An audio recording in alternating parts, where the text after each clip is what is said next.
That toll rises to 22. 132 injured in Plateau as two-story building collapses in Kubwa, Abuja.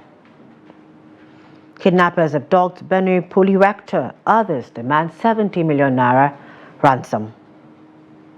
Suspected missiles outbreak kills 10 children in the Federal Capital Territory.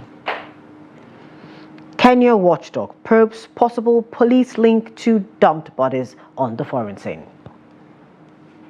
Hello and welcome to Trust TV's News Update. I am Chiamaka Mafo.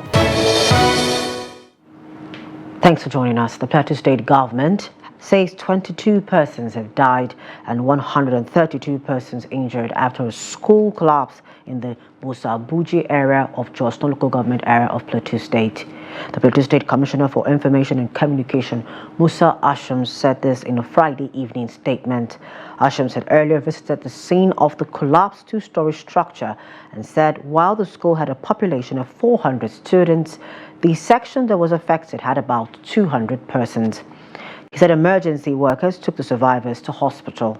Asham lamented that the collapsed structure did not meet the standards for buildings and warned schools that have similar structures to shut down.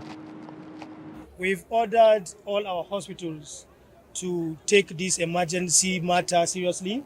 As they step in, there shouldn't be need for any documentation or any need for people to ask for money or anything, because it's an emergency situation. So the Commissioner of Health, in collaboration with the SGS and of course with the Governor's consent, has ordered that all our major hospitals in Jos Metropolis should attend to these numbers. There should not be less than 200 students. JSS 1, there are 42. JSS 2, there are 36. JSS 3, 42. SS 1A, 31. SS 1B, 44. SS 1C, 9. Since in the morning we'll be here trying to rescue these children that the building collapsed on them. I tried to rescue some of them. The ones that have rescued, some of their back. As you can see, this back is very childish inside. I called him online. The phone is ringing. He picked. We're trying to. The major problem we have here is light. We're using this machine to cut the iron so that we can rescue these children. But NEPA could not be able to leave this light. Joining us from Jos is our reporter in the state, Adomosa, who's going to give us more updates on this situation. Adomosa, good afternoon. Thank you for joining us on the news update. Good afternoon, Jamaka. Okay, it's quite a sad one here. And what's the latest actually update on casualty figures? And if you have the information, a breakdown of students and teachers, if there are any casualties in that regard. According to the Secretary of the Red Cross Plateau State Branch, Nuru Husseini, he said the death toll still stands at 23, while 73 were injured and 40 were rescued unharmed. So this is the figure we have so far in the incident. Okay. Now, what more do we know about this collapse? We can say that the Commissioner for Information was talking about that the building was not up to standard. What more can you tell us about the collapse that happened? What actually caused it, if we have any specific reason? And what is the government doing about this tragedy? So far, there is no any official statement with regard to that, because the security agencies as well as the government, they have not said anything officially. But when the governor visited the scene this morning, while sympathizing with the parent of the victims, he said even though he's not an engineer, but he believes, looking at the robbery and the environment, that the building did not meet building standards. And he said that he believes this will be the cause of the collapse of the building. And as a result of that, he ordered immediate closure of the school. And he also said that government is going to set a committee that will go around to investigate some of these things, including public schools. Adomusa, hello? Yes. Hello, Ado. I can hear you. I can see Yes. that you have something you're telling us, but somehow we can't seem to hear you properly. Could you maybe Can you hear me? change position or Can you hear me something? now? Yes, I can hear you now. Yes, what the government was saying, we visited the scene of the incident this morning, also sympathize with the parents of the victim. So while sympathizing with the parents of the victim, he also disclosed that the government is taking activities that will go around to investigate most of the schools within the state, including the public school. And any school that is found in the building that school is going to be demolished, and the owner of the school will also be forced to also pay the cost of the demolition. So what has happened there, he said that to ensure that this incident or such incident does not occur in the future. All right, thank you, Adomo. So we were able to just get bits and pieces of what you had to say. I believe maybe the network has been a challenge, but maybe we'll circle back to this in our subsequent bulletins. Thank you for your time. Okay, thank you very much. Still on the Plateau building collapse, the President, Bola Tinubu, has sympathized with victims of the building collapse over the incident he labeled as a huge loss to the nation. About 132 persons were injured and 22 others were confirmed dead following Friday's tragic collapse of the two-story structure in a school in the Busabuchi area of Jos North local government area of the state. While consoling the victims and the people of Plateau State over the incident, Tinubu's spokesman, Ajuri Ngelale, said his principal received the news of the tragedy with profound grief. The president described the incident as a devastating development that is too excruciating to imagine. Tinubu lauded emergency responders like the National Emergency Management Agency, NEMA, the State Emergency Management Agency, SEMA, security agencies, and everyone involved in the search, rescue, and resuscitation efforts. He assured the people of Plateau State of his fervent support at this difficult time. Here in Abuja, rescue operations are ongoing at the site of a two-story residential building that collapsed in the Kubwa area of the Federal Capital Territory, FCT, on Saturday. Now, according to reports, emergency responders have successfully extracted 2 individuals from the rubble and are working to rescue a third person trapped in a flat. In a video from the scene of the incident, a voice was heard saying there are about 3 ladies stuck. The building, located in the Phase 2 Site 2 in the Kubwa area, collapsed on Saturday, leaving many feared trapped. Rescue operation is still ongoing with emergency responders and security personnel still on the ground.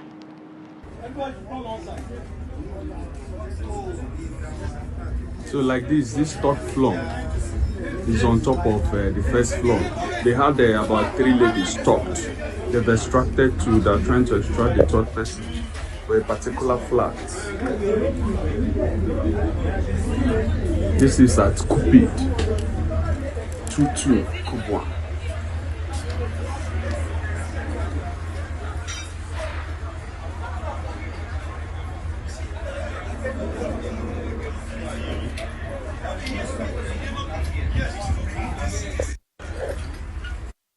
Hopefully, the ladies are rescued unhurt.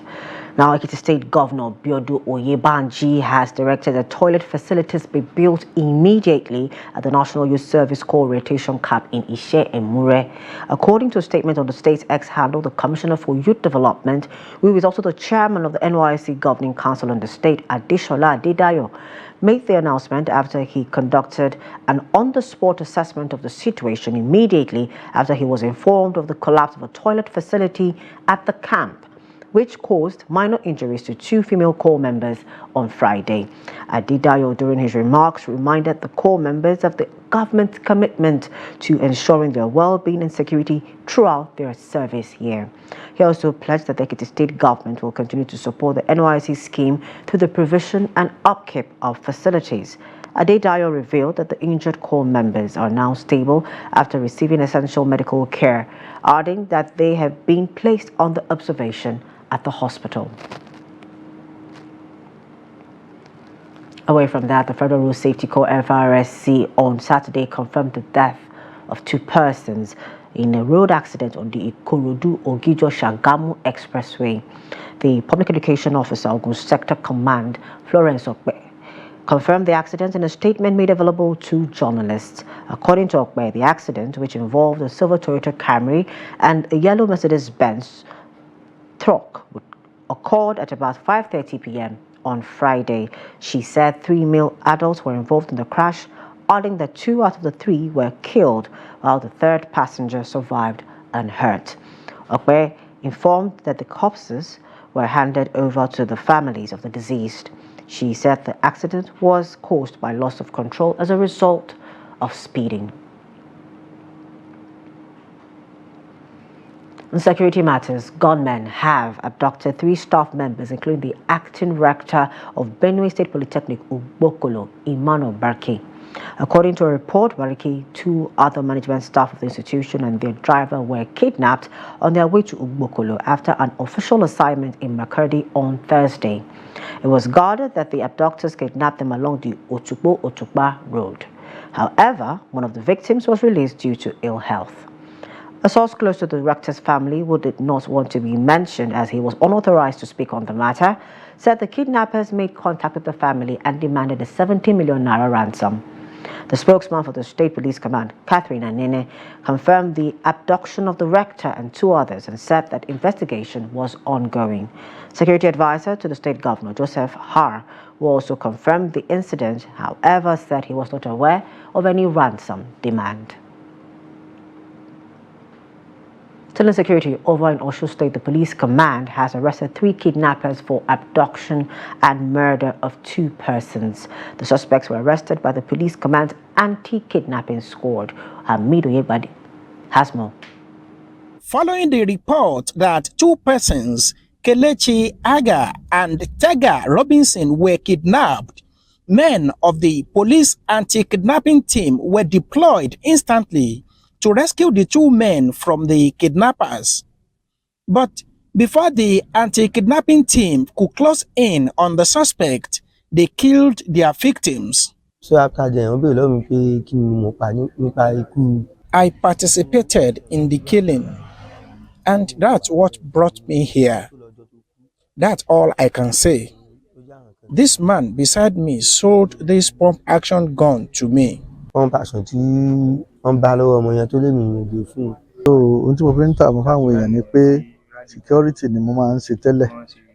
an ex-security operative who has been selling guns to people. When cartridges were scarce, my supplier decided to increase my supply.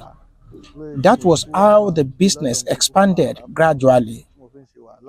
It's true, I sold this pump action gun to this person. The police public relations officer for Osun State Command, SP Yemisi Okpalola, said the suspects have killed several others in the state. They have killed a lot of people, even to the member of the House of Representatives that was contesting that they killed. They said a lot of things, and we have been able to, to arrest most of them. But the rest that are on their flight will be arrested very soon, and they will be brought to justice. The PPRO commended the anti-kidnapping team for their efforts and assured that the suspects will face the full wrath of the law. Amid Oyegbade, Trust TV News, Oshogbo. The Nigerian Police is set to commence the enforcement of the Digitalized Central Murder Registry, ECMR, on the 29th of July 2024. This, according to police, is to rejuvenate and digitalize the motor vehicle registration system, significantly bolstering our nation's safety and security framework. A statement signed by the Force Public Relations Officer Olumuyiwa Dijobi said the ECMR is an advanced real-time online repository of motor vehicle data designed to support police investigations, operational activities, and combat vehicle-related crimes, including terrorism, banditry, kidnapping, and armed robbery. The transition to a digitalized system will streamline the documentation and verification processes for vehicle ownership and related transactions. The statement added, that following the directives of the IGP, services such as change of ownership, change of license number, change of engine, and change of chassis/the body would become seamless, as the ECMR system would ensure the validation of vehicle genuineness and ownership, enhancing the ability to track and recover stolen vehicles effectively and preventing the purchase of stolen vehicles by innocent buyers. The federal government has arraigned 8 Chinese nationals and 1 Nigerian as part of efforts to curb illegal mining. They were arrested for carrying out illegal mining activities in Lukbauko community, Umuchieze, within Umunochi local government area of Abia State. The suspects were recently apprehended by the mining marshals, an elite security outfit crafted from the Nigerian Security and Civil Defense Corps (NSCDC). The marshals are tasked with ridding the mining sector of illegal operators. This was disclosed by the Special Assistant on Media to the Minister of Solid Minerals Development, Shegu Tomori, in a statement on Friday. He said that the mining marshals, codenamed Operation Hayankin Kogo, is the brainchild of the Minister of Solid Minerals Development, Dele Alake, adding that the initiative is a pivotal component of Alake's 7-point agenda aimed at sanitizing the mining environment. To more stories. No fewer than 10 children have died due to suspected measles outbreak in Damangaza community of Lokogoma district in the Federal Capital Territory, Abuja. Head of the Damangaza community, James Bodebo, disclosed this during a one-day outreach program on Friday in Abuja. The program was organized by Primary Healthcare Damangaza and the Vaccine Network for Disease Control, VNDC, a grassroots organization dedicated to health interventions in underserved communities. Bodebo said vaccination was important in preventing measles and its complications, hence the need for widespread immunization to protect the community. He said the recent deaths were due to suspected measles outbreak, adding that there have been challenges to vaccine acceptance within the community.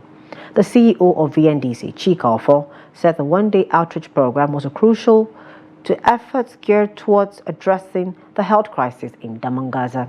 She said it was aimed at providing immediate assistance and laying the groundwork for long-term community resilience.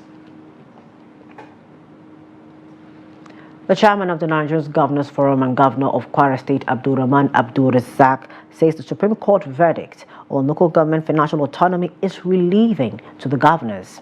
Governor Abdulrazak, who spoke at the State House in Abuja, said the Nigerian Governors Forum will meet next week, Wednesday, to come up with a resolution on the matter. He said, contrary to speculations, governors have never tampered with local government funds. The Kwara governor also spoke on President Bola Tinubu's meeting with labor leaders on the new minimum wage. It's not going to affect the state. We've never tampered with local government funds, so it's going to continue.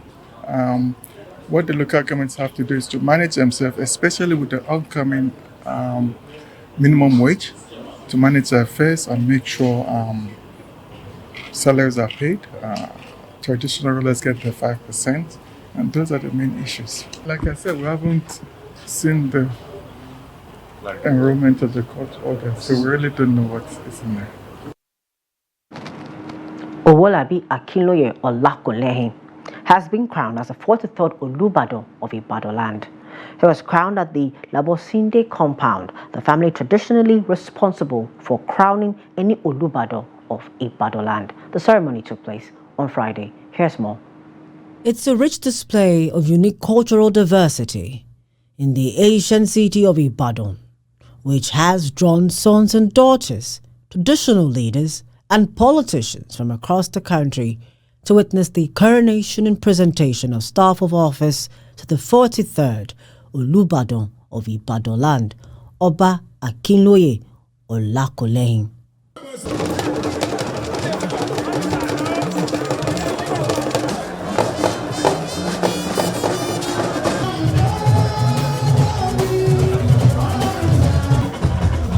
Having observed the compulsory traditional rites, the 43rd Olubado arrived the ancient Mapo Hall at exactly 1:43 p.m. to a rousing welcome. Today we are not only celebrating the ascension of a new monarch, we are also honoring a new cultural legacy. has defined the great Ibadan city and has tried for centuries. And I still got excellency and leadership. All I know is that all the predecessors of the day, they always do well with Ibadan people and for the progress of Ibadan city. And I believe our new king, this for the third, Oba Olakuleyin, I believe that the same thing will happen. His main goal is the progress of Ibadan city and for the Ibadan people.